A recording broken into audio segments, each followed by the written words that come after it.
Firman-Mu adalah terang, Firman-Mu itu petunjuk, Firman-Mu penuntun dalam hidup kami. Ketika kami memuji, menyembah-Mu di dalam roh dan kebenaran, Kau bertata di atas pujian, dan Kau siap memberkati jemaat-Mu kami semua dalam kebenaran Firman-Mu. Bukakan semua rahasia Firman-Mu supaya kami menangkap pesan-Mu pada hari ini.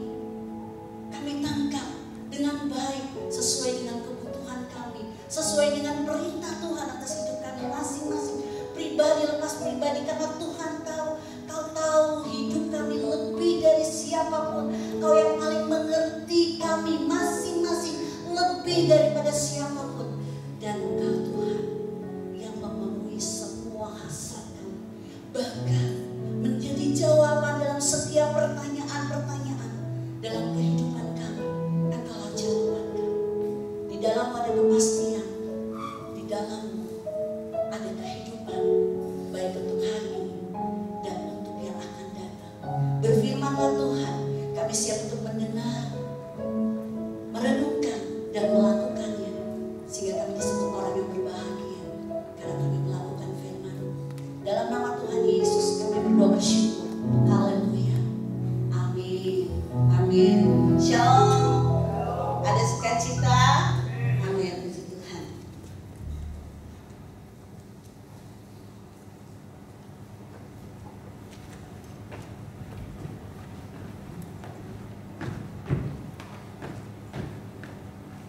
Dua hari lagi, hari Selasa ada hari raya Kurban, ya. Dan kita akan melihat pada minggu lalu pendeta ada membawa kita tentang kasih, ya. Ada tentang, masih tetap dalam pelajaran kita, ya, tetapi ada satu hal untuk saya pribadi yang menangkap pesan Tuhan tentang kasih itu. Dan kemudian dengan hukum, dengan Taurat, ya. Nah, pada pagi hari ini kita akan belajar tentang tidak semua kita bahas tentang hukum Taurat, tetapi kita akan melihat bagian-bagian itu dan bagaimana dengan hukum kasih itu, dan kemudian apa hubungannya dengan 2 hari ke depan saudara-saudara kita merayakan Idul Adha Kurban, ya, tentang kurban. Pasti tidak secara detail, namun apa yang Tuhan mau, pesan apa yang Tuhan mau sampaikan bagi kita semua yang ada di tempat ini lewat kebenaran Tuhan pada pagi jelang siang hari ini. Kita lihat dalam Matius 5 ayat 17. Kita baca bersama-sama karena ini cuma satu ayat. Demikian firman Tuhan. Janganlah kamu menyangka, sama-sama, bahwa aku datang untuk meniadakan hukum Taurat atau kitab para nabi. Aku datang bukan untuk meniadakannya, melainkan untuk menggenapinya. Sama-sama ulang sekali lagi.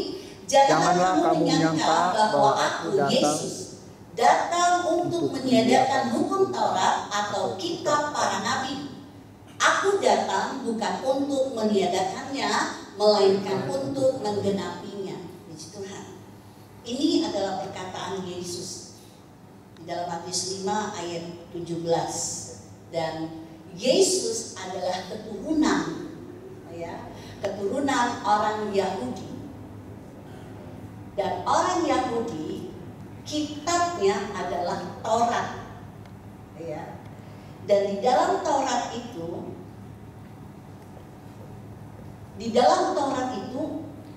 Taurat itu ada 5 kitab. 5 kitab itu adalah Kejadian, Keluaran, ya, Keluaran, Imamat, Bilangan, Ulangan, dan ini adalah tulisan dari Musa. Dan di dalamnya ada Taurat, ya. Dan juga di dalam Taurat itu ada 10 perintah Tuhan. Kita lihat dalam Keluaran 20 ayat 1 sampai 17.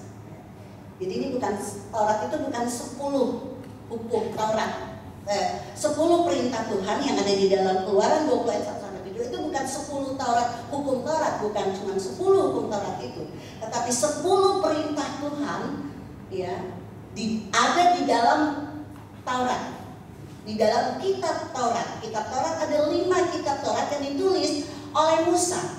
Kejadian, Keluaran, Imamat, Ulangan, Bilangan, ya, itu 5 kitab ditulis oleh Musa. Di dalamnya ada Taurat. Taurat itu adalah instruksi, Taurat itu adalah perintah, Taurat itu adalah peraturan. Nah, di dalamnya ada 10 perintah Tuhan. 10 perintah Tuhan ada di dalam Keluaran pasal 20 ayat 1 sampai 17. Saya akan bacakan bagi saudara. Lalu Allah mengucapkan segala firman ini. Ayat 2. Akulah Tuhan Allahmu yang membawamu keluar dari tanah Mesir, dari tempat perbudakan. Jangan ada padamu Allah lain di hadapanku. Jangan membuat bagimu patung yang menyerupai apapun yang ada di langit di atas, atau yang ada di bumi di bawah, atau yang ada di dalam air di dalam bumi. Jangan sujud menyembah kepadanya atau beribadah kepadanya, sebab aku Tuhan Allahmu adalah Allah yang cemburu, yang membalas kesalahan bapa kepada anak-anaknya, kepada keturunan yang ketiga dan keempat dari orang-orang yang membenci aku. Tetapi aku menunjukkan kasih setia kepada beribu-ribu orang, yaitu mereka yang mengasihi aku dan berpegang pada perintah-perintahku. Jangan menyebut nama Tuhan Allahmu dengan sembarangan, sebab Tuhan akan memandang bersalah orang yang menyebut namanya dengan sembarangan. Ingatlah dan kuduskanlah hari Sabat. 6 hari lamanya kau akan bekerja dan melakukan segala pekerjaanmu. Tetapi hari ke-7 adalah hari Sabat Tuhan Allahmu. Maka jangan melakukan sesuatu pekerjaan, engkau atau anakmu laki-laki, atau anakmu perempuan, atau hambamu laki-laki, atau hambamu perempuan, atau hewanmu, atau orang asing di tempat kediamanmu. Sebab 6 hari lamanya Tuhan menjadikan langit dan bumi, laut dan segala isinya, dan dia berhenti pada hari ke-7. Itulah sebabnya Tuhan memberkati hari Sabat dan menguduskannya. Hormatilah ayahmu dan ibumu supaya lanjut umurmu di tanah yang diberikan Tuhan Allahmu kepadamu. Jangan membunuh, jangan berzina, jangan mencuri, jangan mengucapkan saksi dusta tentang sesamamu. Jangan mengingini rumah sesamamu, jangan mengingini istrinya atau hambanya laki-laki atau hambanya perempuan atau lembunya atau keledainya atau apapun yang dipunyai sesamamu. Oke, sampai 17 ya. Iya. Nah, di dalam nggak live ya, jangan live. Oke. Nah, di dalam ini adalah 10 perintah Tuhan. Ini adalah 10 perintah Tuhan, bukan 10 hukum Taurat. Ya. Karena Taurat itu, perintah-perintah di dalam Taurat itu ada di dalam keseluruhan dalam 5 kitab. Termasuk cara beribadah, cara mempersembahkan korban, cara juga di situ dikatakan tentang bagaimana disunat. Di situ juga banyak hal yang tertera di dalam 10, bukan dalam 10, dalam Taurat. Ada instruksi-instruksi yang Tuhan mau supaya dilakukan oleh bangsa Israel, dan itu tertuang dalam seluruh 5 kitab yang ditulis oleh Musa. Di sanalah Taurat. Di sana ada Taurat itu instruksi, di sana perintah. Jadi bukan cuma 10 hukum Taurat, tidak. 10 perintah Tuhan. Ya. Seperti di sini ditulis ya, di dalam 10 perintah Tuhan di dalam Keluaran 20 ayat 1 sampai 17 itu kan 10 perintah Tuhan ya. Apa ten namanya? Ya. Itu 10 perintah Tuhan. Itu yang ditulis dalam log batu. Ditulis di atas gunung. Musa bawa turun. Ketika bangsa ini nunggu-nunggu mana ini Musa? Mereka mulai menyembah, kembali lagi mereka menyembah berhala. Kembali mereka di dalam pikiran mereka seperti di Mesir, karena mereka tunggu Musa nggak turun-turun. Dan akhirnya Musa turun, Musa melihat mereka menari-nari, Musa jengkel, dia buang itu batu. Padahal ini perintah yang Tuhan, batu itu retak, batu itu pecah. Dan akhirnya Tuhan suruh bikin lagi, bukan duplikat. Kalau ini ada bendera Pusaka, ada duplikatnya seperti itu, tapi Tuhan suruh lagi, tapi bikinnya dari kayu. Dan itulah yang ditaruh di tabut perjanjian yang dari kayu. Itulah yang dibawa-bawa, itulah yang dicari sampai sekarang. Itulah yang dibawa-bawa, itu yang ditulis di kayu. Itu dalam tabut perjanjian. Di tabut, kenapa bangsa Israel bawa kemana-mana tabut supaya mereka menang? Di situ ada 10 perintah Tuhan. Seperti itu. Ada gulungan kitab juga. Nah, kita tidak akan bahas ke situ. Nah, Taurat itu terisi di dalam 5 kitab yang ditulis oleh Musa. 5 kitab yang ditulis oleh Musa. Nah, kitab itu saya sudah bilang tadi, Kejadian, Keluaran, Imamat, Bilangan, Ulangan. Di situ semuanya kalau saudara mau baca. Dan sampai hari ini bangsa Yahudi masih melakukan Taurat. Ya, masih tetap melakukan semua Taurat. Apa yang tertulis dalam Taurat masih dilakukan, termasuk cara beribadah. Ya, masih ada kandil, masih ada dupa, masih semuanya masih. Termasuk hari, termasuk juga makanan, termasuk binatang yang dilarang dan yang tidak dilarang, termasuk mempersembahkan korban. Mereka masih pakai lembu. Sekalipun juga mungkin ada juga persembahan dalam bentuk uang. Tapi mereka masih pakai semua peraturan-peraturan itu masih dipakai sampai hari ini. Taurat. Dan ketika Yesus lahir pada 2000 tahun yang lalu, itu juga dilakukan di dalam bait suci. Nah, ketika Yesus adalah keturunan. Yesus orang Yahudi. Petrus, Paulus, Yahudi asli. Mereka melakukan semua yang ada di dalam Taurat, termasuk sunat. Dan juga tentang hari beribadah. Dan juga tentang makanan yang dilarang dan tidak dilarang. Masih saudara-saudara kita yang hari ini, yang bukan ada di Israel sama, tapi yang ada di seluruh dunia, masih ada saudara-saudara yang memelihara hari, yang tidak makan, yang dilarang seperti di dalam Ulangan, masih melakukan itu. So kita hari ini dan pada waktu yang ketika kita lagi kenal tentang Kristus, pada hari Minggu, kita juga tidak lagi makan, kita juga kita bisa makan tentang makan makanan yang dilarang dalam Ulangan. Kenapa? Ya, karena Yesus hadir, Yesus lahir ke dunia, kemudian dia besar. Mulai dari sejak kecil dia sudah ada di dalam bait suci. Dia datang untuk menggenapi Taurat dengan dirinya. Dirangkumkan keseluruhan Taurat itu dengan 2 hal. Semua Taurat dirangkumkan jadi 2 hal. 4 atau 5 kita percaya.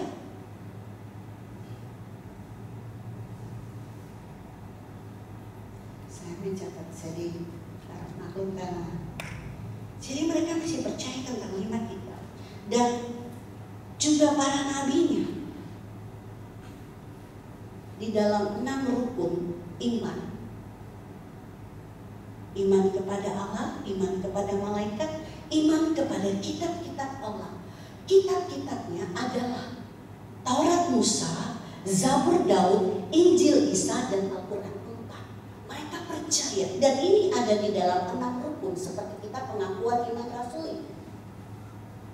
Ini diucapkan dan mereka harus percaya kepada iman kepada Allah, iman kepada malaikat, iman kepada kitab-kitab Allah. Dan di situ apa kitab-kitab Allah? Taurat Musa, Zabur Daud, kemudian Injil Isa, Matius, Markus, Lukas, Yohanes. Itu Injil tentang Isa. Mereka harus percaya Pengakuan iman kepada kitab-kitab Allah. Lengkap sebenarnya. Kemudian Al-Quran yang diilhamkan kepada Nabi Muhammad. Jadi hukum yang berlaku di beberapa negara yang memakai syariat itu ada hukum mata ganti mata, gigi ganti gigi. Ketika kita melakukan hal yang salah tangan dipotong. Taurat.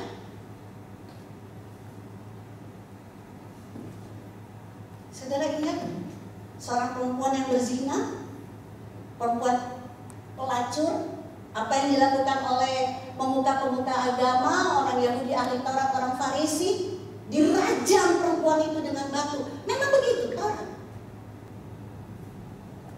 Dari kamu. Tapi apa yang Yesus lakukan? Apa yang Yesus lakukan terhadap perempuan pelacur ini? Yesus berkata, kenapa kamu perempuan ini, perempuan mereka, kenapa kamu? Saya seorang perempuan pelacur. Lalu mereka akan merajam saya dengan batu. Lalu Yesus berkata kepada semua ahli Taurat, pemuka agama, siapa dari antara kalian yang tidak pernah berbuat dosa, duluan lempar perempuan ini dengan batu. Duluan lempar. Yesus bilang begitu, lalu Yesus menundukkan kepala, dia jongkok, lalu dia menembus di bawah. Dia dengar tidak ada orang ini, rupa sunyi, nggak ada suara batu, nggak ada suara aduh sakit, tidak ada. Di mana ada orang? Pas Yesus lihat, loh, mana ini orang-orang yang akan merajam perempuan ini dengan batu? Tidak ada, dilihat cuma perempuan ini ketakutan. Lalu dia tanya, kemana orang itu? Semua orang baik itu kemana? Mereka sudah pergi. Apa yang kita tangkap dari situ? Bahwa tidak ada seorang pun yang tidak pernah berbuat dosa. Bahwa Yesus datang menggenapi hukum Taurat. Bukan untuk menghakimi, karena dia datang untuk menyelamatkan.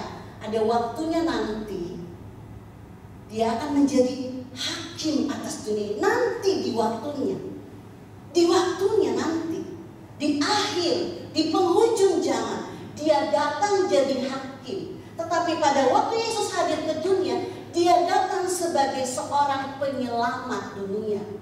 Yang menyelamatkan, bukan yang menghakimi. Taurat berbicara tentang semua peraturan yang mengikat.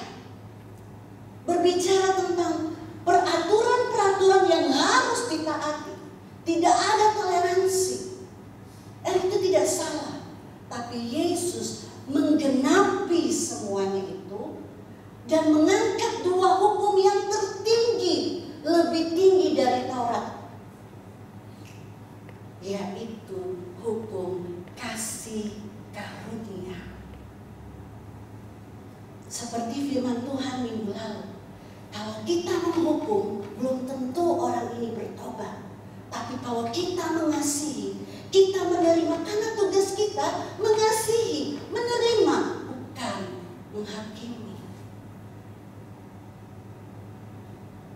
Tugas kita merangkul. Yesus datang, kita meneladani apa yang Yesus lakukan di dunia ini, kan? Ya, apa yang Yesus lakukan di dunia ini kita meneladaninya. Dia datang menjadi juru selamat. Dia mengasihi, dia merangkul, bukan berarti dia tolerir dosa, tidak. Pada akhirnya, ada waktunya dia akan datang menjadi hakim yang adil. Tidak ada seorang pun manusia di situ sama-sama dengan Yesus misalnya. Tapi kita yang akan bersama-sama dengan dia, memerintah bersama dengan dia.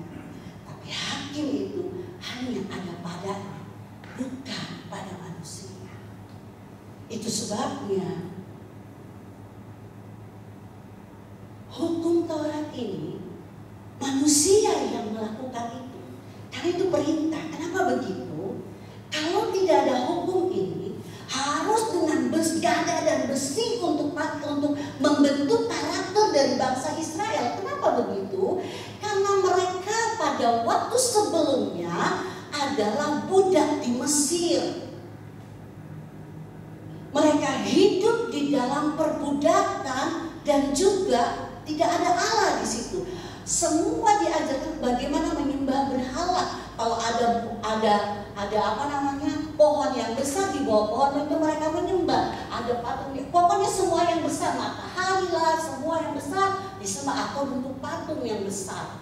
Seperti Raja Mesir, mereka bikin patung yang besar, lalu mereka semua yang besar itu yang berkuasa. Nah, mental atau karakter lama itu harus dirubah di padang gurun. Maka turunlah peraturan-peraturan ini. Mental budak itu harus dilepas. Kau dilepaskan, kamu budak lalu. Maka ada peraturan yang begitu keras untuk merubah karakter, untuk merubah mental. Maka Taurat ini diberikan kepada bangsa Israel. Dan itu terus berlaku sampai datang seorang juru selamat, Mesias, Aku datang untuk menyelamatkan semua orang dan menggenapi hukum Taurat. Tidak lagi pakai rajam, tidak lagi pakai potong kalau mata ini cungkil mata, bayangkan kalau mata kita jahat dicongkel itu mata. Kalau ada banyak sekali peraturan, tapi itu tidak berlaku, bukan tidak lagi dipakai, digenapi, ditutupi dengan hukum kasih karunia, padahal itu lebih sebenarnya. Dan itu memang lebih daripada hukum Taurat. Nah, juga di dalam 6 rukun iman, dalam saudara-saudara kita, di sana mereka juga percaya akan itu dari imam itu, mereka juga percaya beriman kepada nabi dan rasul. Ada 25 nabi. Ya, saya nggak cari nabinya apa aja. Jadi pertama Nabi Adam, kemudian Nabi Idris. Saya kadang-kadang Nabi Idris itu siapa ya? Saya ternyata itu Melkisedek. Ada yang kenal Melkisedek? Saya juga nggak kenal sih, cuma namanya kita dengar ya. Melkisedek itu kita juga kadang-kadang dia itu ada di zamannya Abraham ketika itu, dan juga dia itu bingung saya juga. Di perjanjian baru Melkisedek juga disebut. Dia tidak berbapa dan tidak beribu. Melkisedek. Coba saudara baca tentang kisah Melkisedek itu. Dan saudara-saudara kita di dalam pengakuan, bukan penang rasuli, dalam pengakuan iman mereka percaya juga kepada nabi-nabi. Dan 5 nabi besar, 25 nabi besar, termasuk ada pertama Adam, kemudian Melkisedek atau Idris. Jadi kalau saya bilang Idris itu adopsi dari situ, ya. Memang dari Taurat, karena percaya kepada Taurat, ya. Kepercaya kepada Taurat. Dan saya bilang tadi bahwa kalangan kita juga yang ada di seluruh dunia juga masih melakukan ibadah, bahkan tata cara juga seperti saudara-saudara kita dari Katolik itu melakukan juga ada sedikit tata cara yang diambil. Karena itu dari Roma, kemudian di turunannya bagaimana cara, ada sedikit, tidak semua, ya, seperti itu. Nah, di zaman Yesus, ketika Yesus dalam bait Allah, Yesus duduk dengan para ahli Taurat dan pemuka agama. Waktu itu Yesus masih kecil. Dia yang kecil itu bayangkan umur sekitar 12 tahun. Masih kecil dia sudah ada kemudian dia sudah mulai berbicara. Itu seperti anak-anak kita ya, yang 12 tahun siapa di sini? Kemudian dia sudah pintar. Pian 12 tahun, Pian 12 tahun ke bawah atau ke atas?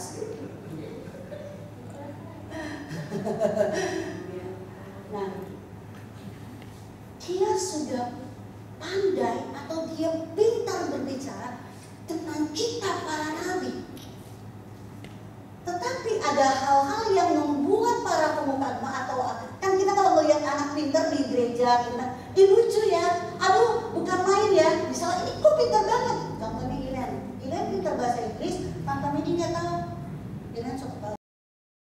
Kalau kita orang lihat, lucu sekali ini anak ini ya, dia pintar sekali. Nah, waktu itu Yesus juga begitu. Mungkin mereka lihat lucu ya, dia lucu, dia kok tahu sih tentang ini, itu pasti papanya ngajarin dia kan, pasti gini. Tetapi ada hal yang papanya nggak ajarin, dia tahu. Bahkan coba pikir kalau anak seperti Iren atau ya anak-anak kita kemudian dia mulai ngajarin kita yang ini, itu Tante Mini salah, itu Om Ade salah, ini gini-gini, saya tahu ini gini-gini, loh kok gitu? Yesus waktu itu seperti itu. Maka mulai dari sejak kecil ketika Yesus mengungkapkan tentang hal-hal yang benar yang diberitahukan oleh Bapaknya dan tujuan yang datang ke dunia untuk itu, dia mulai ditolak di dalam bait suci. Jangan kasih dia ngomong. Mulai dari kecil dia suka ngomong-ngomong tentang, aduh bisa rusak orang peta tak ibadah gara-gara dia. Karena dia bicara bahwa ini nanti begini, ini begini, ini begitu, ini gak gini, seperti itu. Sampai besar dalam pelayanannya, Yesus ditolak dalam bait suci. Kenapa? Tidak sesuai dengan adat kebiasaan, bahkan apa yang ada dalam Taurat. Tidak sesuai. Tapi Yesus berkata, aku datang bukan meniadakan itu. Murid-murid semua bertanya, orang itu kenapa Yesus bertentangan dengan imam-imam? Kenapa Yesus bertentangan dengan ahli Taurat? Mereka ahli loh. Kok Yesus bertentangan? Kenapa begini? Kenapa? Itu banyak pertanyaan. Dan Yesus berkata, nah orang kan nggak percaya. Kamu siapa? Anaknya tukang kayu. Masa mau tahu tentang ini itu? Pada waktu itu tidak semua orang percaya. Bahkan sampai hari ini juga seperti itu. Tapi dia nggak pusing orang mau percaya nggak percaya. Yang penting tujuannya, misinya datang ke dunia itu tercapai. Dia nggak pusing orang percaya, nggak dipaksa percaya atau tidak percaya. Tapi ada hal yang luar biasa bagi orang yang percaya. Ada janji untuk hidup hari ini dan hidup yang akan datang bagi orang yang percaya. Karena padanya ada hidup untuk hari ini dan yang akan datang. Hidup di dalam kelimpahan, hidup di dalam kebenaran, hidup dalam kemerdekaan ketika kita percaya kepadanya. Yang percaya nggak apa-apa. Jadi nggak ada paksaan.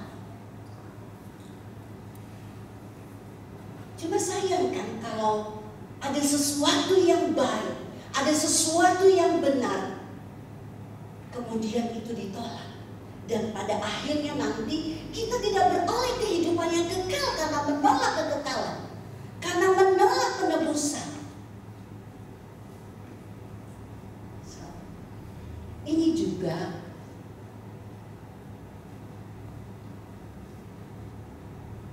sangat menarik sekali ya khotbah minggu kemarin tentang kasih. Kalau kita sering tidak menyadari bahwa yang terjadi pada diri kita, saya seorang mama sering memberlakukan Taurat. Saya maybe runtuh misalnya. Saya punya latar belakang yang berbeda sekali dengan saudara. Saya lahir dari satu keluarga yang berbeda pengajaran. Ya. Yang satu pada hari Minggu, papa saya dulu itu ini, apa namanya ini yang bantu-bantu pastor. Opa itu yang bantu-bantu, yang pegang-pegang lupa atau apa, dia ikut-ikut, apa sih namanya itu? Jadi dia yang bantu-bantu papa saya di Lembean di Mina, seluruh Sulawesi Utara atau ya Sulawesi Utara, gereja tertua Katolik ada di Lembean.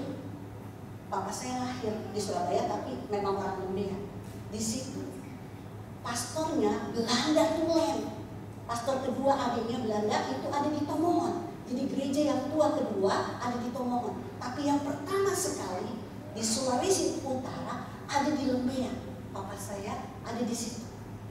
Betapa kerasnya ajaran itu pada papa. Dan mama adalah seorang yang sangat ngelotok mengerti ngelotok? Ini rambutan tak kupas ngelotok sekali dengan ajaran itu. Kami beribadah pada hari Sabtu. Kami tidak makan makanan yang dilarang. Yang ada di Taurat itu ada pada Medi. Jangan makan, itu nggak ada di 10 firman, nggak ada di 10 firman, tapi ada di Taurat.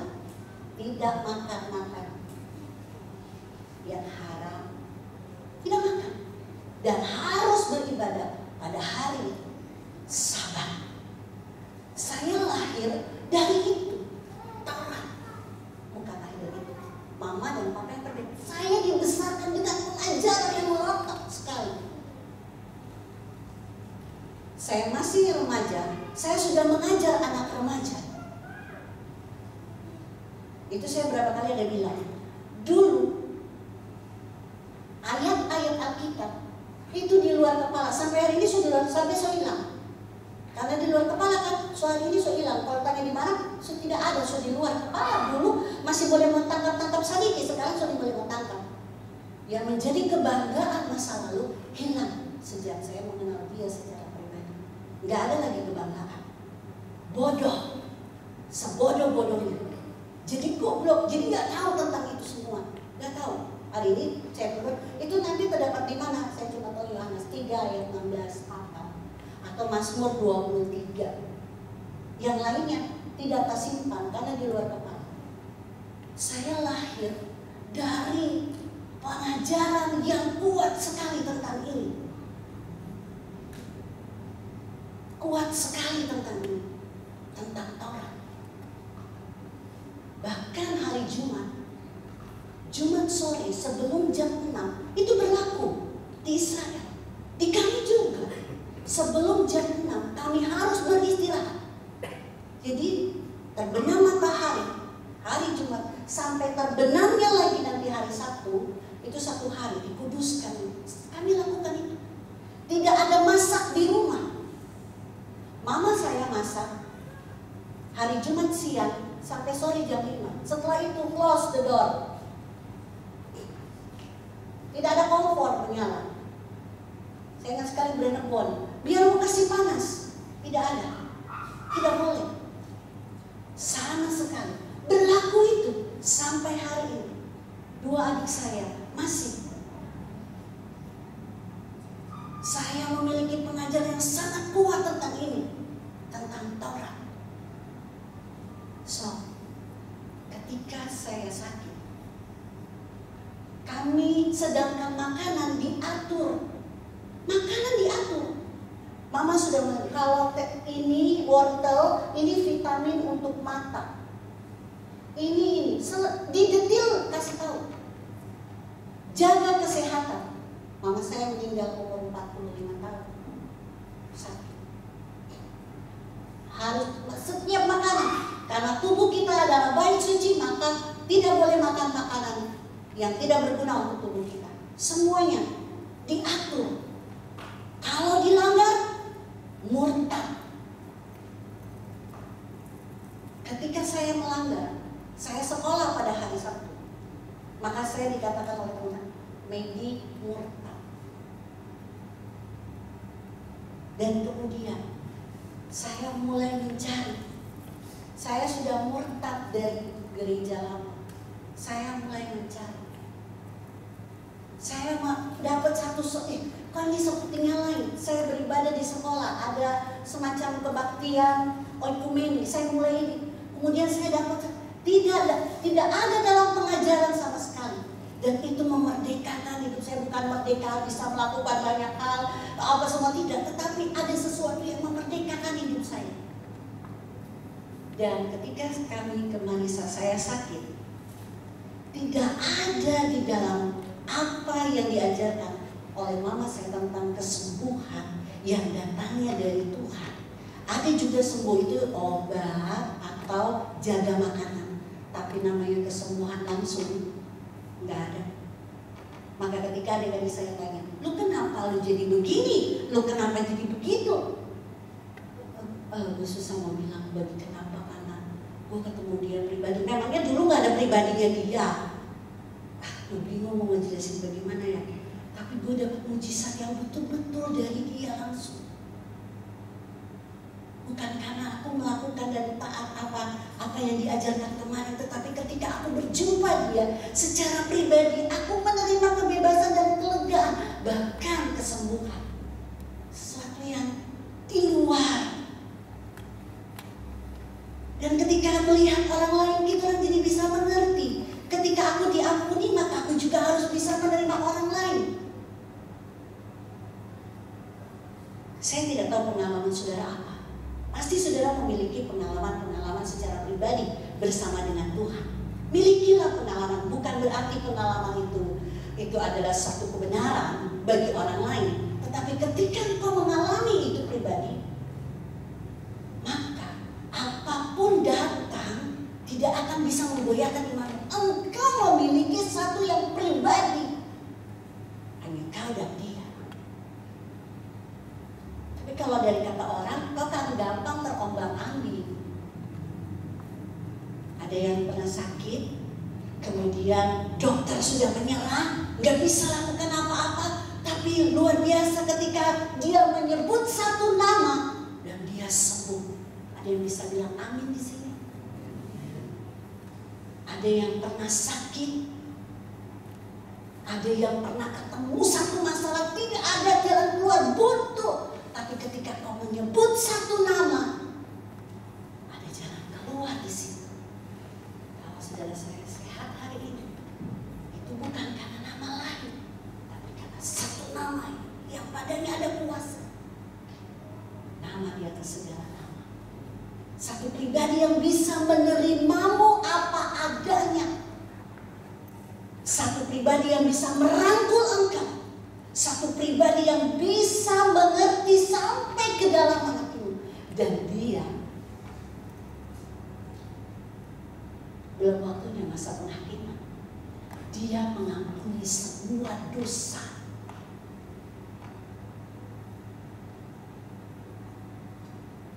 Nah, apa hubungannya dengan 2 hari ke depan? Tentang kurban. Saudara-saudara kita merayakan kurban, mengingat pengorbanan Ibrahim, mengorbankan anaknya. Mereka percaya itu Ismail, kita percaya itu Ishak. Tapi Tuhan menggantikan anak. Korban yang diberikan, Tuhan minta apa yang kamu paling kasih, kamu paling sayangi, persembahkan itu padaku. Dalam hal ini pada waktu itu bagi Abraham adalah anak Ishak yang mereka dapat di hari tua. Korbankan itu. Tuhan minta, serahkan itu padaku. Abraham gak protes, Abraham gak marah-marah, tapi Abraham taat. Dibawa Ishak, dipersembahkan di sana.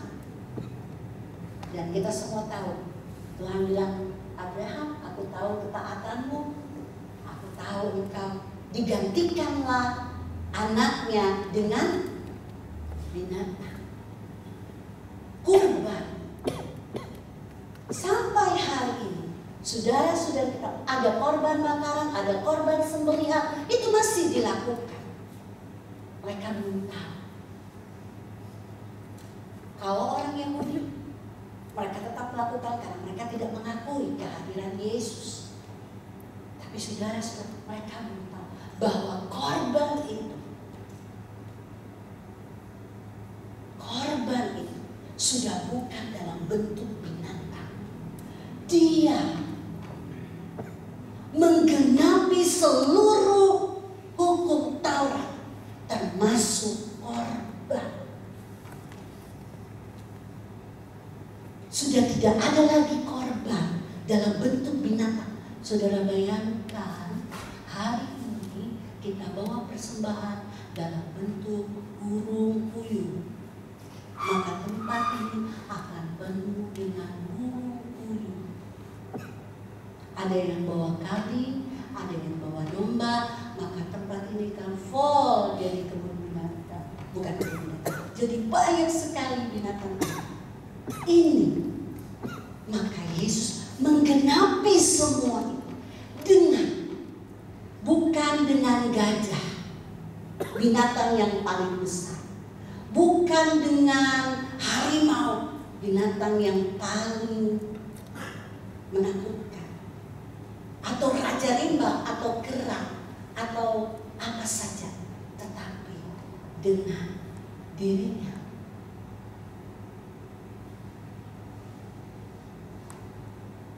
Saudara-saudara, kita belum tahu. Kita semua tahu. Kita semua tahu. Dirinya menggantikan yang seharusnya binatang. Untuk apa? Penebusan dosa. Bahwa binatang kalau ada yang salah, ini di dalam Taurat. Kalau ada yang salah dari antaramu, atau persembahan apa ya dari itu. Tapi kalau yang salah, bawa binatang yang paling baik gak ada cacatnya, lalu itu dipersembahkan. Nah seperti itu Taurat. Nah Yesus datang menggenapi semua. Dia tidak bicara lagi soal hukum. Dia tidak bicara lagi soal hari. Dia tidak bicara lagi soal makanan yang haram dan halal. Dia tidak bicara lagi soal itu. Tapi dia berbicara tentang apa yang keluar dari mulutmu, tentang makanan. Bukan haram dan halal. Apa yang keluar dari mulutmu, itu yang menajiskanmu. Kalau yang keluar adalah hal-hal yang najis, itu menajiskan dirimu. Yang mulut, yang kita ngomong, hal yang najis itu menajiskan dirimu. Ini bukan bicara soal makanan. Itu kata Yesus. Saudara lihat nanti di dalam Perjanjian Baru, dalam 4 kitab. Saudara lihat di situ. Apa kata Yesus? Begitu pula dengan hari. Setiap hari adalah baik. Bagi seorang melakukan hari ini baik untuk dia, itu baik. Kalau saudara melakukan hari Senin bagi saudara itu baik untuk saudara.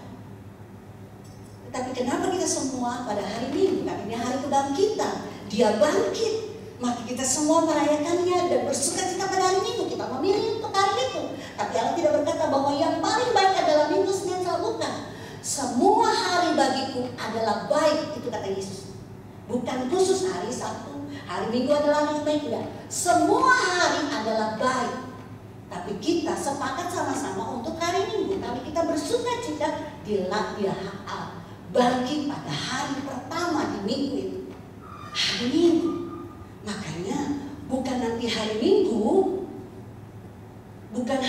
saja, tetapi semua hari kita khususkan bagi Tuhan juga. Semua hari adalah baik bagi dia. Memang hari Minggu kita nggak kerja, ya. Hari Minggu kita sediakan waktu bersekutu. Tetapi secara pribadi dengan dia bukan cuma hari Minggu dong. Setiap hari.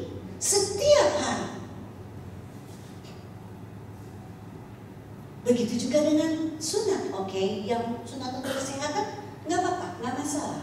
Tetapi yang paling utama adalah sunat hati. Saudara nanti bisa baca semua, saya nggak perlu bahas, waktunya dengan cukup nanti. Seperti itu, jadi digenapi semuanya. Semuanya digenapi, bukan ditiadakan, tapi digenapi dengan keberadaan Yesus sebagai Sabat yang sebenarnya, tempat perhentian yang sesungguhnya, dan akan ada waktu Sabat yang sesungguhnya kita akan bersabat bersama-sama dengan Dia dalam kerajaannya yang kekal, dalam penghentian. Ada waktunya. Kembali tentang kurban, tentang korban, bukan lagi binatang, tetapi dirinya sendiri.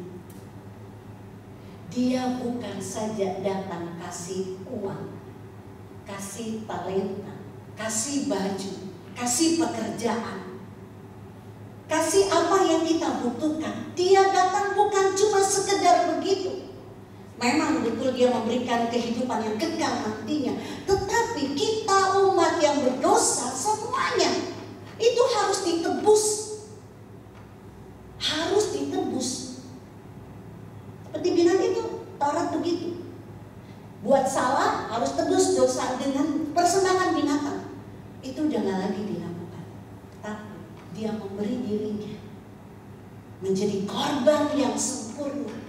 Dirinya dengan darah yang keluar, namanya korban, harus ada darah yang keluar.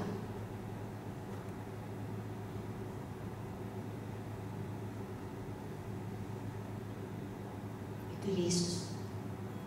Itu Yesus. Itu siapa? Yesus. Kita. Itu kan Yesus. Yesus. Saya kasihan sama orang itu. Dia butuh apa? Butuh duit. Saya kasih duit. Saya kasihan sama orang itu. Kasihan ya. Kasihan dia butuh rumah. Saya kasih rumah. Dari kelebihan, dari apa yang kita miliki, kita kasih sama orang. Itu korban. Halo.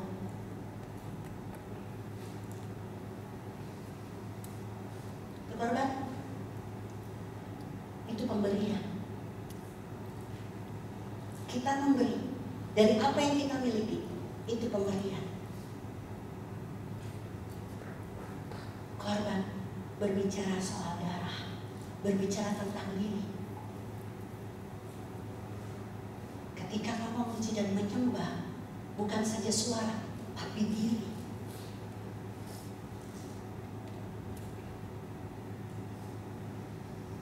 Saya sering sekali melihat ketika kita menyembah, menangis, korban.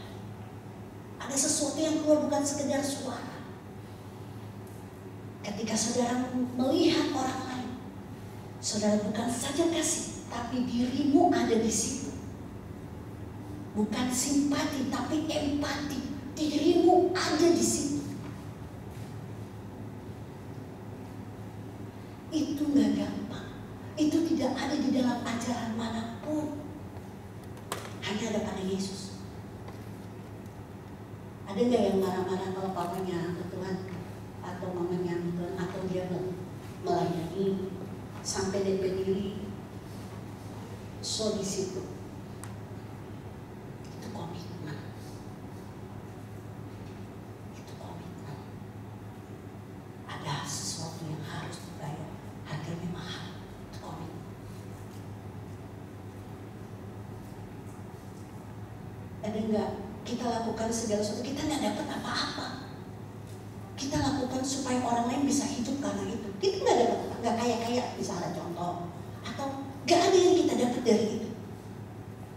Tapi semua kita libatkan, seluruh waktu kita, tenaga kita semua, bahkan itu diri kita, itu bukan pemberian, itu korban. Itu korban.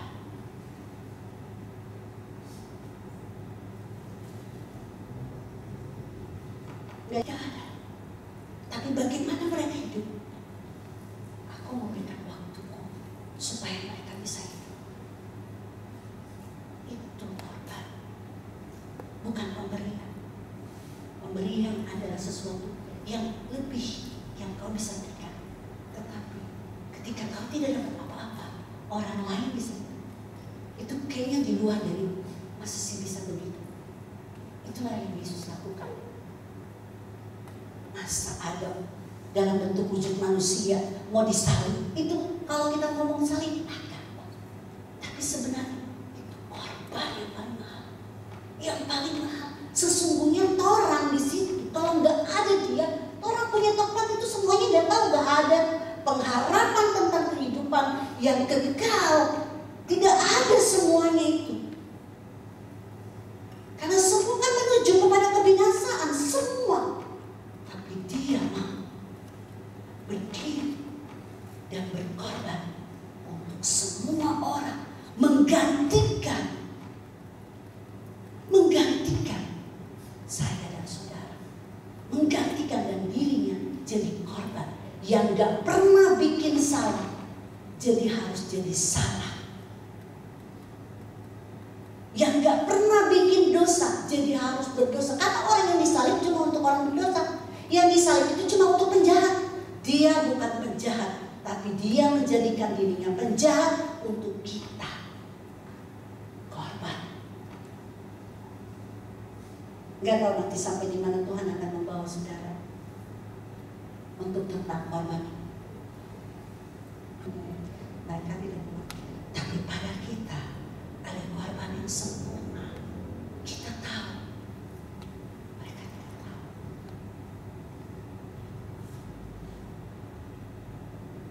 Betapa kita harus bersyukur, betapa kita harus bersyukur karena Dia menggantikan kita, karena kita percaya padanya. Tundukkan kepala.